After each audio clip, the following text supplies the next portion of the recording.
د ولسمشر غني وروستی ګزار خوخه ګزار. سلام، ستړي مشئ، وخت مو پخیر. په AFG پلس چینل کې درته ښه راغلاست وایم. د تازه خبرونو دپاره درسره AFG پلس چینل سبسکرایب کړئ. کله چې د افغان حکومت په نشتون کې امریکا له طالبانو سره د دوحې تړون لاسلیک کړ، امریکا لوري وغوښتل چې هر څه په افغان حکومت په ځانګړي ډول په غني ومني. تر ډیره امریکا د سیاسیونو په ملاتړ بریالی هم و. امریکا نه غوښتل چې انتخابات وشي، خو غني دا کار وکړ. حتی امریکا یې له لګښت ډاډه وکړه، خو غني ملي بودیجې څخه پوره کړه. د انتخاباتو بدنامۍ او حکومت کمزوري کېدو لپاره امریکا بیا د تل په څیر د سیاسیونو څخه ګټه واخیسته چې د حکومت صلاحیتونه او واک په ډیرو برخو وویشلو، چې 50 یې عبدالله او 50 یې غني واخیسته، چې په هغې واک کې هم ورسره امرالله صالح او دانش شریک وو.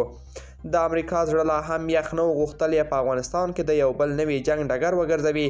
د دوحې تړون په اساس باید ډیرې سیمې طالبانو ته په واک کې ورکړل شوې وای، ترڅو افغان حکومت او طالبانو په خپلو کې په جګړه بوخت شي، د وینو لښتۍ روانې شي، ښارونه او سیمې په کنډوالو بدل شي، او ترڅنګ یې د هیواد په نورو سیمو کې د خپلې لوبې پر مخ وړلو لپاره نوی پروګرام داعش ځای پر ځای کړي، چې په راتلونکي کې احتمال هم شته باید افغان ځواکونه بیرته خپلو دندو ته راوغوښتل شي.